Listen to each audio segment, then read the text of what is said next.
Hello, everybody. This is Dennis Anderson, CPA. I'm a licensed, just a quick introduction as to who I am. I'm a licensed CPA in the states of North and South Carolina. Been in practice for over 25 years now. And I was wanting to take this opportunity to talk about the Paycheck Protection Program and the issues that I have come across in dealing with it from start to finish. Because it really has been plagued with a lot of different issues from the time that the law got started in mid-March and got passed and signed at the end of March, and the beginning of the applications being processed on April the 3rd, along with the fact that most of the clients that we have sent in through our banks, they haven't been funded yet. The bank's having issues with uploading applications to the Small Business Administration. The issues that have come arise from just a ton of misinformation as to what can be included as payroll cost and what we need to take in, what documentations need to be sent in. And the fact of just how much everything's always been changing so much throughout this whole process.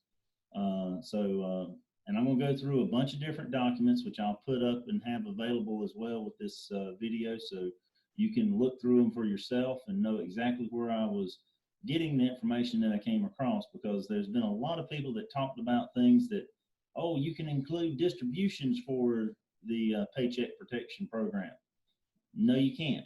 They're not able to be included and all. And I'm just going to go where I figured out where a lot of this misinformation came from, which comes from the documentation that was actually provided by the SBA there around I'd say it was provided probably around the end of March to the first part of April, because the timeline is still so short on this thing anyway. So let me go ahead and share that document with you to get started with here, because that's where we're going to take and start going through everything and dissecting it for this whole process. And I'm going to try to keep this as quick as possible. Now this right here is the some guidance that was given by the SBA as far as what the Paycheck Protection Program was supposed to be, who it was supposed to be for, how the calculation was supposed to be done, and the terms of the note and stuff like that. So this came from the Small Business Administration, and you can see here that the name of it is the Business Loan Program Temporary Changes Paycheck Protection Program. And let's just talk about the name of the overall program to start with too. It's called the Paycheck Protection Program, which when I'm thinking paycheck, I'm thinking W-2, federal withholding, Social Security, Medicare, state withholding, state and local income taxes. I mean, city and local income taxes, which that's something that my northern friends have to deal with, and I hope the South gets to stay ignorant on that part for a long time. You got, state unemployment, health insurance, 401k, all those things there, that employee-employer relationship is what I'm really thinking about. I know that this is also for the self-employed, for people that are just a sole proprietorship with a Schedule C. And because whatever your net earnings are on that, they're subject to the self-employment tax, which is still that Social Security and Medicare. So essentially that's like what your paycheck would be like if you got it from an employer throughout the year. But the thing is the heart of it, you really know it's dealing with employees. So that was the first thing. Of course, the next thing I noticed too is I love what this action is. I mean, it's called the interim final rule, which I kind of find that to be an oxymoron, because final rule doesn't really go along with interim, because as an accountant, we've issued interim financial statements, and interim financial statements, sometimes you can go back and change the previous one a little bit because, oh, there were some checks that didn't get entered in on it in the month of February. So it's no big deal. Everybody expects them not to be like a year-end financial statement where, hey, this is it. But that's the first little hint that there's going to be some fun things to deal with on this. And, you know, it starts off with where this program came from, what it's meant to do, how much money they have involved in it. You know, it gives you some dates about when President Trump declared the ongoing coronavirus disease a pandemic, and all the where, you know, showing all the validity as to where it came from. And then, here's the date, March the 27th of 2020, President signed the Coronavirus Aid, Relief, and Economic Securities Act. So that's when it actually became law. So between the 27th and the 3rd of April is when they were supposed to get all that done, which is a very, very short timeline to get these big, massive government agencies in line to take and do it. So I'm interested in it. I want to find out if I'm eligible for this assistance here. And right here's where, here we go. Am I eligible? That's a key part right there that I want to key in on. I want to find out if my business, if my clients' businesses, if they're eligible for it. Well, you're eligible for the PPP program loan if you have 500 or fewer employees. And here's a key word right there. Just like what I thought about with the name of it, Paycheck, it's mainly focused on employees and all. And of course, the other thing too, this is going to be a common theme. They want everybody to be residents in the United States. So that's some things in small-based business standards for that industry. And you are okay. What are the other ones? Small business can. Okay, yep, that's just another definition of a small business, tax exempt nonprofit. And here we go. Here's one that really matters, because this really affects people that just started a business in 2020. You had to have started that business before February the 15th of 2020, and you either had to have employees, there's that word again, employees, for whom you paid salaries and payroll taxes. And this is the first spot to where things start to get confusing. Or paid independent contractors as reported on a Form 1099 miscellaneous. So this is talking about the person who is applying, paying an independent contractor and reporting their earnings to them on a 1099 miscellaneous. And I just want you to remember that, because that's going to be a key thing later on as I start to dissect the issues that are coming about from this thing. But this is where the document that people are that the banks had to go off of from the SBA and all that, this is where it caused the confusion on that. So I want to know how this thing's calculated. I mean, because now you can look through these other criteria as well too. I mean, most of them are not really anything earth-shakingly difficult. I mean, you know, you haven't been convicted of a felony or indicted or barred from participating in government programs. Those are all important things. Here's where it talks about the method for calculating the thing. It says aggregate payroll cost, okay? And it tells you where it's going to be found right there, item F below. So it starts off with your aggregate payroll cost according to item F. You have to subtract any annual salaries that exceed in excess of 100,000. Okay, so if you have an employee who exceeds $100,000, you only get to count 100K for that employee. That's good. Divide that amount by 12. That's pretty simple. Multiply by 2.5. Add the outstanding amount of the economic injury disaster loan. So you have to add that. So it's not like you can't get both, which that program's a whole nother cluster mess itself. And it also says if it's been made between January 31st and April 3rd, which, as far as I know, I don't know of anybody who actually got that $10,000 advance for the economic injury disaster loan as well. So let's keep on going through here. Here's some examples of how to calculate it. Payroll cost 120, divide that by 12. Yep, that's 10. Times 2.5, that's 25,000. So the maximum loan amount is 25,000. Here's where it shows if you had employees that made over 100,000. So payroll's 1.5 million. they must have had $300,000 that was earned over 100,000. So, or 3 employees. So they subtract it down to where it's only 1.2 million, which is 100,000 times 2.5 is $250,000. Here's where they got an outstanding loan, EID loan, which is a, like I said, I think that was probably a pipe dream there. So their maximum loan would be $35,000 because they've already got $10,000 that's going to be able to be forgiven, and this is another $25,000 that is a forgivable loan as well. Here's item F. What makes up payroll cost? And again, we're going to talk about that employee, subcontractor, or independent contractor relationship later on. But as you read through these things, payroll costs consist of compensation to employees.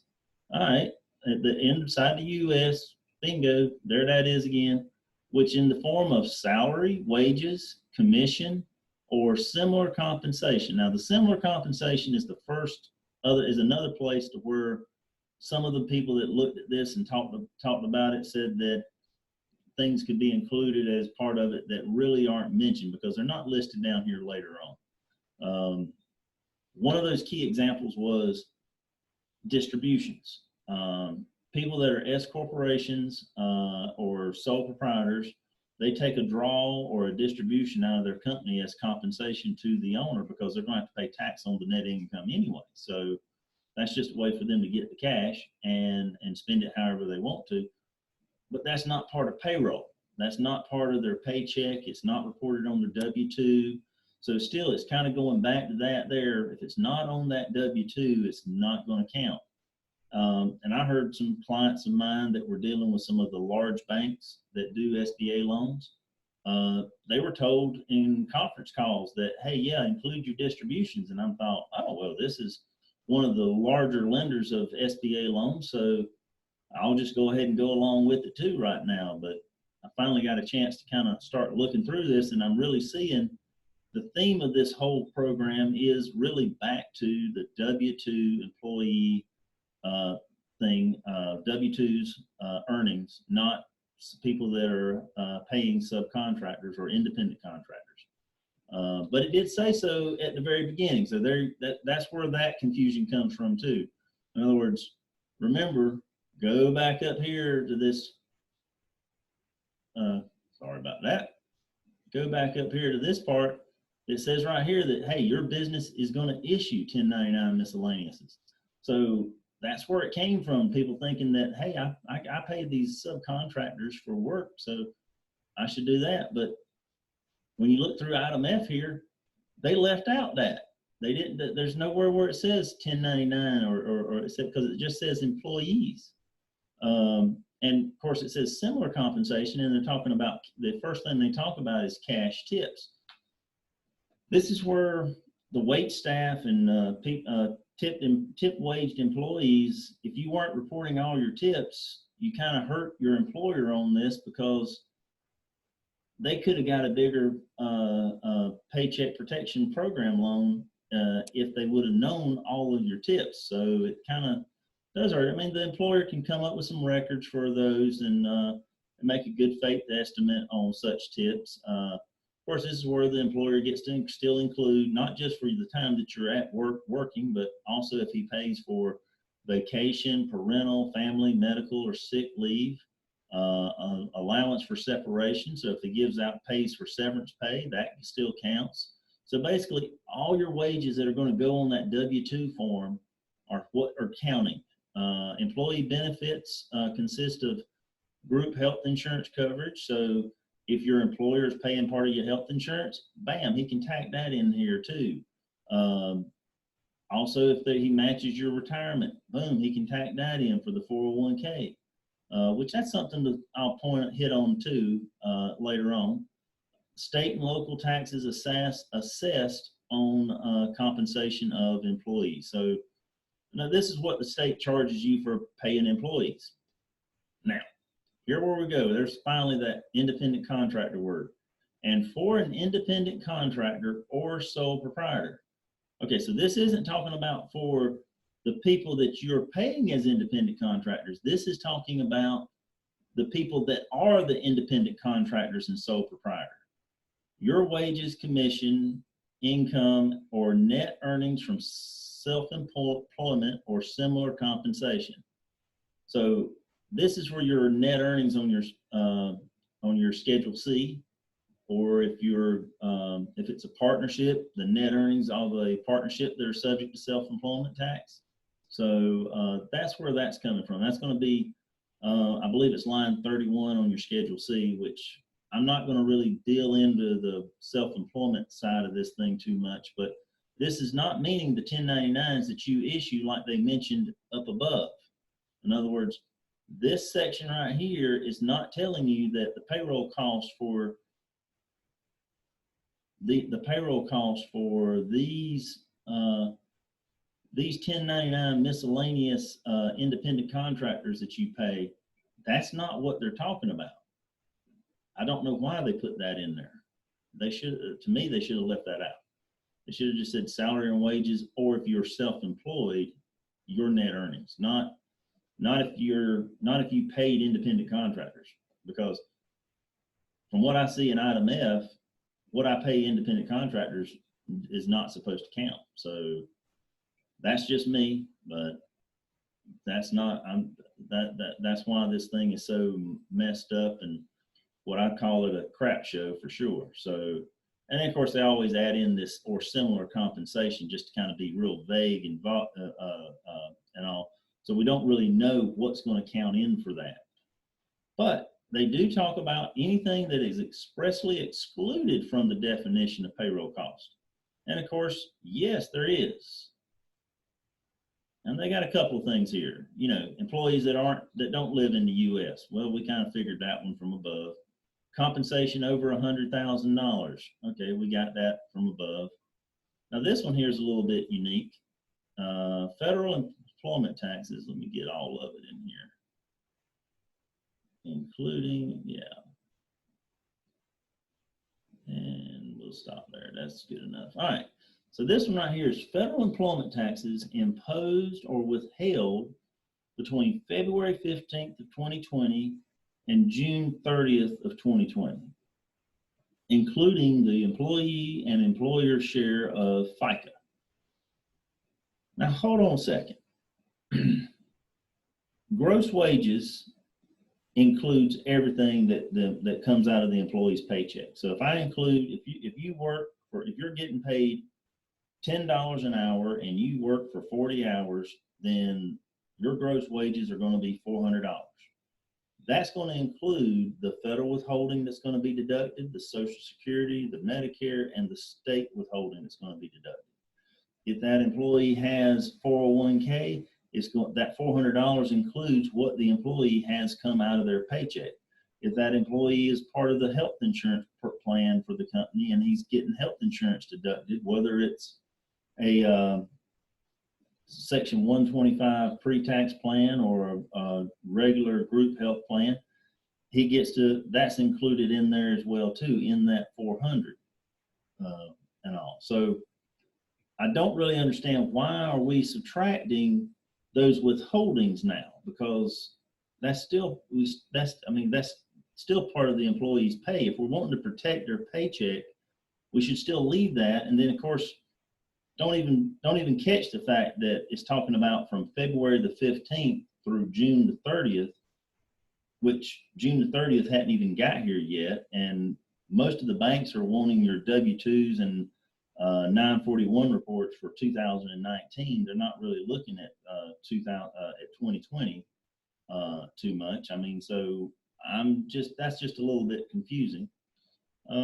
This next one here, the qualified sick pay and family leave, that's that part of the tax credit that's that sick pay that the IRS is now allowing you to take and do. I believe it's IRS notice 2020-21 to where basically you get to pay your employees for being affected by the coronavirus, and you're going to get a tax credit on your 941 report for paying those employees. So you can't count those wages that you pay there, or even if they're out because they have a family member there. But now here's another real good question. This is tying us back to that 1099 thing that I was talking about earlier. Do independent contractors count as employees for purpose of PPP loan calculation? And this is an answer I'd love to see more politicians be able to take and just do. The answer is no. You know, just a nice, simple, straightforward answer. Don't dance around it. Just tell me the facts and that's it. So the fact is, even though whoever wrote this document, whatever bureaucrat or legislator put this thing together, they wanted it to sound like if you paid independent contractors, you're going to qualify for it. Up here on page 6 of it, part II, you go down here to page, oh, what page is this? Come on, baby. Page 11, that's it. Page 11, section H here, they don't count. And the reason they don't count is because each one of those independent contractors can go out and apply for, they have the ability to apply for a loan on their own. So, I mean, they can go out and get their own loan. You don't need to include their pay because the government's wanting to use their net earnings from their self-employment activity, not their gross. Because, you know, let's kind of look at that a little bit with the employee-employer relationship. I mean, this here's an independent contractor checklist that accountants use. This is where you should, the employer should kind of take and use this to kind of figure out, is this an employee that I'm paying to where I should give them a W-2 and take out taxes, or are they an independent contractor? And, you know, one of the ordinary expenses that a company can have is if they take and have to pay for training. Well, as an employer, if I pay for training and I send my employees to it, it's not their expense, but they're going to receive the training and procedures and materials from me as their employer. If I'm trying to take and do work for somebody as an independent contractor, then it's not the person that's telling me to do, giving me the job to do that says, hey, here's some training for you. I need to go out and find it myself. So that's going to be in a business expense for me to where I get to deduct that against that gross amount on that 1099. Some other ones down here. There was one down here about expenses that really points that out too. Let me find it right quick. Oh, where did it go? Here we go. Reimbursement. Payer reimburses out-of-pocket expenses. So in other words, if I send an employee to Office Max to get me some office supplies for the office, they bring me the receipt back and I give them $20 because they bought $20 worth of stuff. They get reimbursed for it. Now, I'm not getting reimbursed from my clients for that. So when I take and give my invoice to my client for the work that I've done, I don't take and put in there, oh yeah, you got to reimburse me for $20 worth of office paper. So, so the cost for out-of-pocket expenses is covered in the contract fee. That's just part of what I have to factor in when I gave them a price for the job. So basically, employers can go through this list here to figure out if they're getting a 1099 or if they're going to get a W-2. So this is an important checklist for anybody who's a small business owner. Kind of try to figure out, is this an employee or is this a subcontractor? So this will be a good document for you to get a little bit better understanding of what an independent contractor is and what an employee is. But let me get back over here to the PPP document. So that's why they don't want to count them, because those people get to take theirs off. And here they go. Now they're talking about what the interest rate is, which 100 basis points is 1%. 2-year loan, payments are deferred for 6 months. You got to spend at least 75% of the money on payroll cost. The other 25% can be for rent or lease for your facilities, mortgage interest if you're purchasing your facilities, and utilities. Or you can spend 100% on payroll. It's not going to matter, but you got to do that within 8 weeks of getting the funds. So this is really designed for you to be able to have money to keep paying your employees their paycheck, so that way they can stay off unemployment. And that's why you keep going back to the fact of it says Paycheck Protection, W-2s, pulling out withholding of them, not this crap that some idiot put in here. I mean, this part here, yeah, this part right here about the subcontract, about the issuing of 1099 miscellaneous is just really, really overly confusing. And all. So let me see, what other documents do I have here? Okay, so yeah, here's a 941 report. So this is what they look like. The next document I have is, okay, this is just your typical W-2. This is where federal wages go, which are going to be less the retirement contributions or the retirement deferrals that the employee has, Social Security, Medicare wages, the taxes that they take out. So that's just your typical W-2. And let's see, what's the next form here? Here's your 1099 miscellaneous form. This is what your independent contractors get issued. And most of the time, independent contractors are paid in box 7, which is non-employee compensation. And that amount normally is reported on a Schedule C as gross revenue. Rents and royalties, those two items there go on a Schedule E, which is not part of this PPPP thing. And all. So what we got next here? Oh, let's look at their application. This is another fun thing too. Because this application, it looked a little bit different than this prior to April the 3rd, which is when they were going to start processing them, because they changed them at the beginning of that morning to take and add, I think mainly they added these two initial blocks down here, and they changed something else just a little bit. It was not really anything significant of a change, but if you figure, the reason that's such a pain in the butt is the fact, if you figure that if you had 200 of these applications already put together in your office, ready to go Friday morning to the SBA, and they change this application to where you got to redo this and get it signed, even if you figure out that it's going to take you 5 minutes to redo the applications from start to finish, if you have 200 of them, that's going to take you an extra 17 hours almost just to take and redo these 2 sheets of paper over minor changes.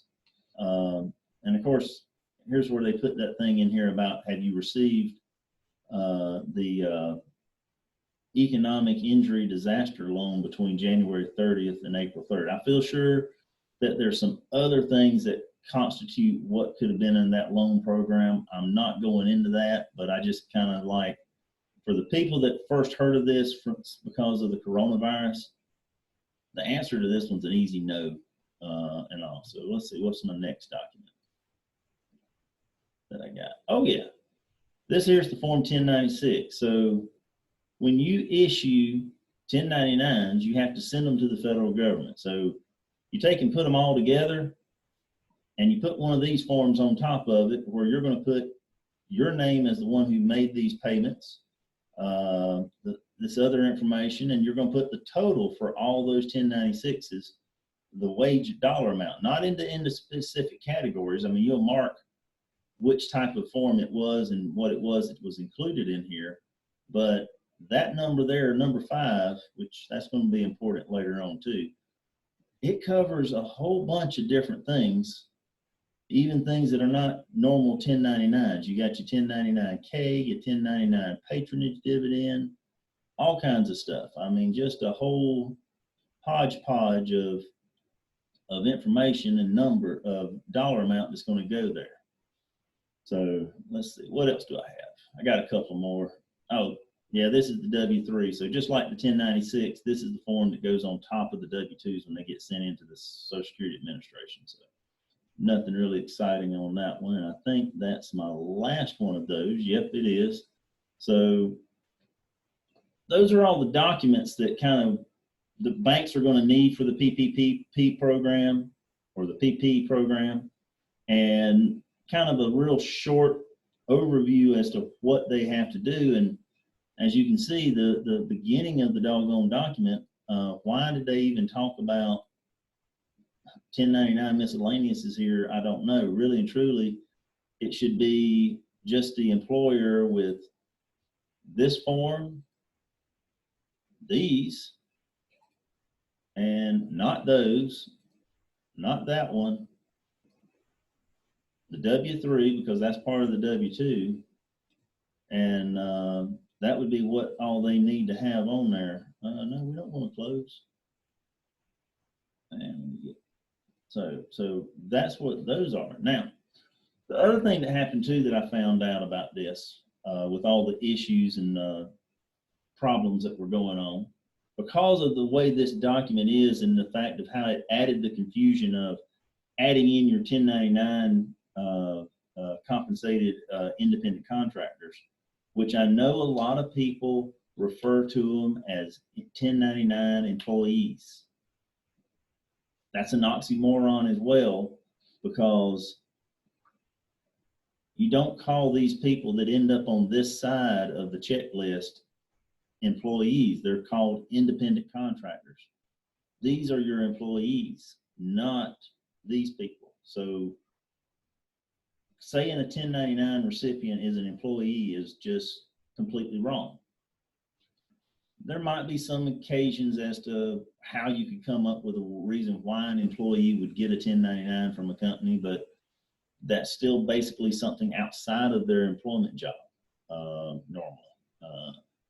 But you know, that's where the confusion comes from, is the fact that they added these people, and that on page 6 of their document here, to where all of a sudden the small business owners thought that, oh, I can include them too, yay. Well, not so fast. What we got also going on too is they took in the SBA, because at first I thought it was the bank calculator, because I had some banks that sent me some packages as to the way they wanted stuff.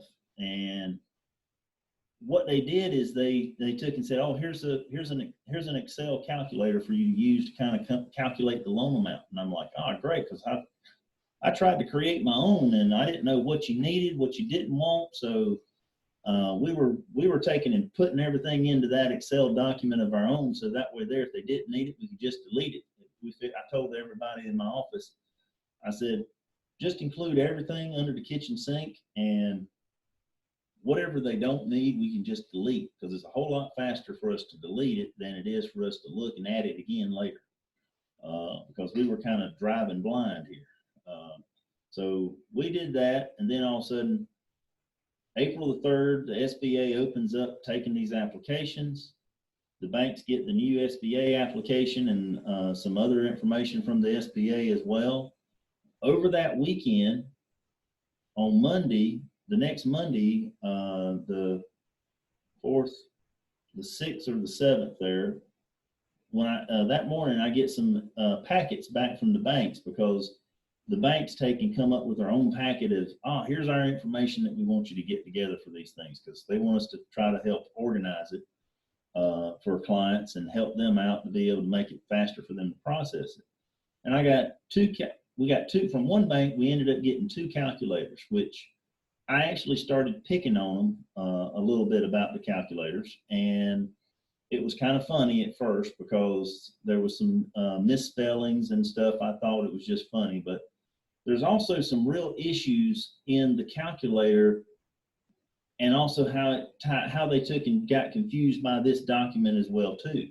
So let's take and switch over and look at some of those real quick, because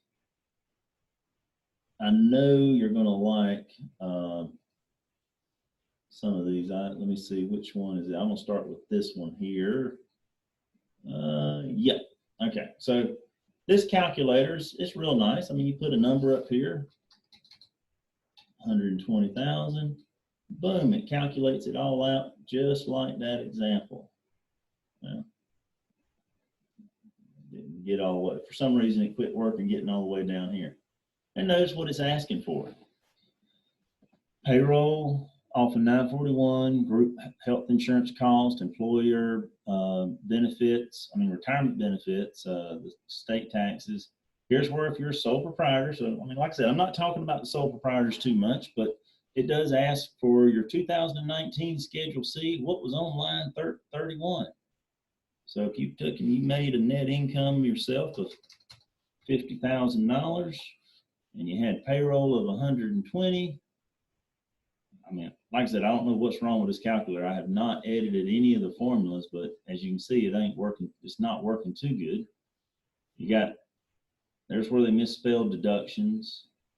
There's where they left a zero off of 100,000. So, I mean, it's got, the calculator's got some issues, I guess. But it also did have some instructions as to what to take and do, you know, with each item as you go down through this calculator, which was handy. But the information on the steps over here was pretty good too. Now, so this calculator here, I put some numbers in, okay? This was the first version of this calculator we got. You can see the overall name of it. It's quite a little name for it, but I also got another calculator from the same bank just a little while later, and that's the one we're sharing. This is the other one here, so let me switch over to it. And before I switch over to it, I want you to notice, just remember what's around line 7, 8, 9 here, just because this here's the same calculator from the same bank, but as you can see, we added some other stuff in here, which that came from where on page 6 they had that about if you issue 1099 miscellaneouses. It has nothing to do with you issuing 1099 miscellaneouses, but it did take and add to this confusion to where they went through and added this into their calculator. So let me put those same numbers in there. So you got payroll of $120,000 is what you paid gross wages to all your employees. And let's say you're self-employed where you made $50,000 net on line 31. So you got that. So bam, you can see how this calculates real quickly to get you down to what your loan amount is. We didn't have any employees over 100. I mean, it's fairly simple. This worked through everything real good and all. But let's say that this same sole proprietor took and issued some 1099s to their subcontractors. And aside from the misspelling here, because this has got the same misspellings, you know, it's missing the zero on the 100,000 there, and it's missing deduction there. So, you know, I'm not being picky on it. I'm just saying I noticed it, and I just thought it was just a simple oversight, no big deal, until I looked at this one right here. And this one means a big difference because I showed you what a 1099 form looked like, and that's the reason I'm having that included in this documentation. But it says right there clearly, 1099 payroll for the last 12 months, IRS form 1099 line 5. So now, what in the world is a 1099 line 5? 1099 line 5. Let's look at that bad boy. There it is. Line 5, well, dead burn. Let me get it highlighted for everybody. Fishing boat proceeds. I'm thinking that's like the misspellings on this document. I don't think that's what they mean, but I'm thinking they mean line 7. But then again, I said, well, no.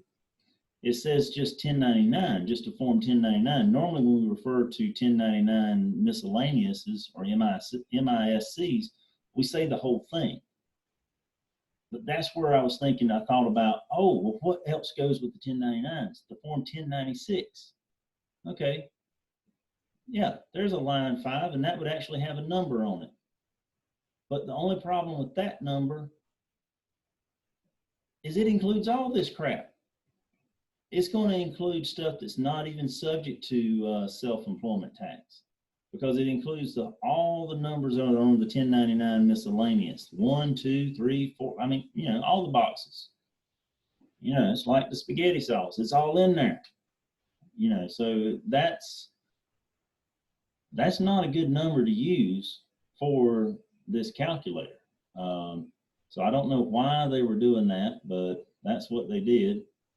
And let me make sure I get back over to the right calculator. So, all right, so now So I'm assuming, and I had banks that took the 1099 miscellaneouses, and I'm assuming that we're close to them, those loans getting funded, but I'm not real sure. I'm afraid they're going to get kicked back because from the way I've looked at that document now, 1099 miscellaneous expenses or pay items are not supposed to be in there. It's mainly just your W-2 employees that are supposed to be included on this thing, or your net earnings as a sole proprietor, not what you pay other people, because they need to go apply for this stuff themselves. So just keep that in mind. And but otherwise it's a neat calculator. I mean, it all works. I mean, if the employer takes and pays for group health insurance and say they spend $5,000 a year on that for the employees, they match the retirement contribution at $3,000. This is where you put the state and local SUTA tax, and let's say that's $600 for the course of a year. I mean, it's an awesome little calculator. I mean, now these aren't individual selecting numbers, but normally this is kind of a pick either or, but this here lets you pick both. So I mean, just a little quirkiness on the calculator. But after I talked to that banker and I pointed out some of these things, he took and told me, he said, well, no, Dennis, that's not our calculator. We got that from the SBA. So this calculator was provided to the banks from the same people that provided that guidance document as well with the PPP applications. So this is all going back to our bureaucratic government screwing this thing up, is the way I can see it.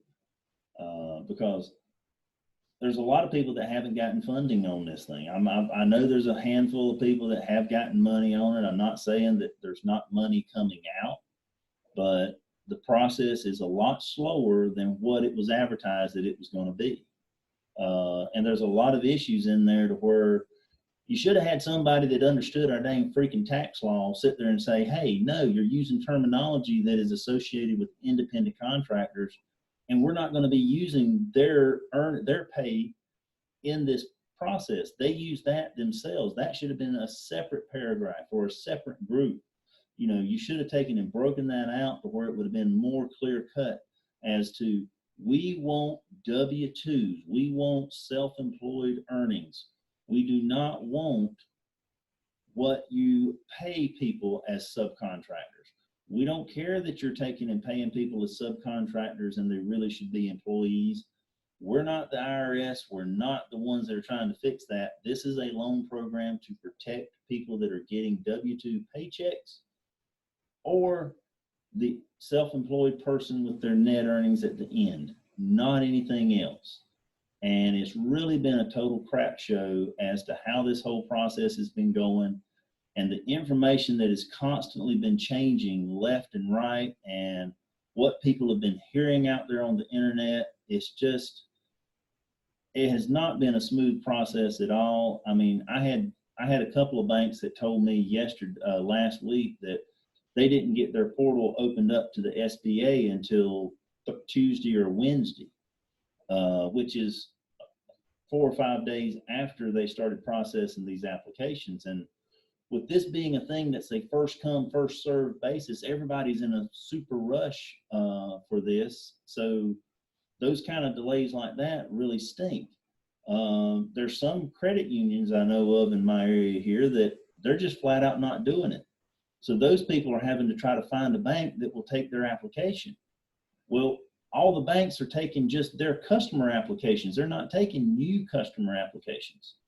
And you got some of your smaller banks to where you have the bank employee locally that's processing them and is really in the trenches working hard trying to get these applications pushed through, which is great. But then you have your bigger banks that all they do is give you an 800 number on a sticky note and say, hey, call this department here. That's our SBA department. And then, of course, all they tell you to do is wait for a link to upload it. I've got a couple of clients that we've got their stuff together for them, and their bank is sitting there saying, well, we'll send you an email with the link so you can upload it later. And we're like, that's not good. We need this to be done now. It doesn't need to be done later. This is a first come, first served basis type loan. And the employers need it to cover payroll for the next 2 months. So that way they can operate, they can take and train employees, they can keep them off of unemployment, not drag their heels and all. And plus, we're getting close to it. We're almost at the middle of May now. I mean, middle of April now.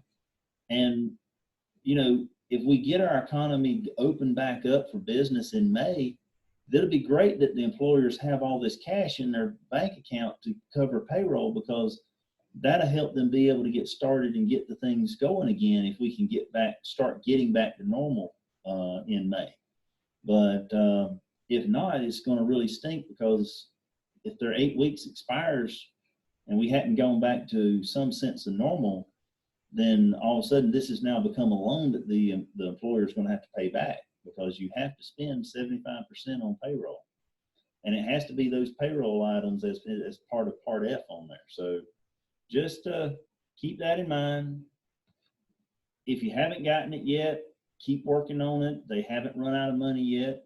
I would keep pushing for it. I'm still pushing for a lot of my clients for it, trying to help out as many of them as I can. But this is a really, really messed up program, which FAST and Small Business Administration are just not two things that go together. That's like oil and water. They don't mix. I didn't expect it to be, but I was hoping it would be a lot better than what it has been, because it came across and advertised as something that was great. And I'm not someone who's anti-Trump. I'm pretty much fairly independent. I'm an equal opportunity offender. It's the way I look at it. I'll bash both sides of the fence. So this is not a political rant one way or the other. I'm just saying this is a real screwed up mess, and I hope that it's straightened out next week to where it goes through a lot smoother. I don't know if doing another round of stimulus would be good for our economy. The only thing I can say is, if they do, at least we might not have to worry about the fact that there's no toilet paper on the shelves, because we can all go to the bank and withdraw some dollar bills and put them in our bathroom and use them instead. Because that may be what ends up happening with our US dollar if we do try to take and do too much stimulating our economy. So just want to put that out there. Again, I'm just a licensed CPA in the state of North Carolina and South Carolina. Got a little office in Monroe, North Carolina. You know, I've been working and doing this kind of work for a long time, and I just I figured it was time for somebody to take and go through the documentation to kind of give a little bit better explanation as to what and where these things tied together to take and put this stuff together for this program overall. If anybody has any questions or they want to talk to me, my office number is 980-269-8350. I'm normally in my Monroe location, so they can get you to me at that number. We also have a website, 1040dr.com. Please feel free to look at it. I have been putting a lot of stuff on our Facebook page related to this and other things like that. So please check us out. And, you know, if you're interested in trying to take and hire us to help you out, then that'd be great. We'd love to talk to you. Doesn't matter where you're at in the world. I've done returns for everywhere. Tried to convince a guy that had a Hawaii return to take and pay for me to take and hand deliver it just to make sure it got there. It just didn't work. But anyway, I appreciate y'all taking time to listen through this, and any questions or clarification that I might need to be a little bit clearer on, please just contact me and I'll try to get back to you as soon as I can, because thank God April the 15th is going to be here in just a few days. So that'll be nice. I can finally start to breathe a little bit. So hope y'all had a good Easter, and look forward to hearing from some of you as well too. Thank you.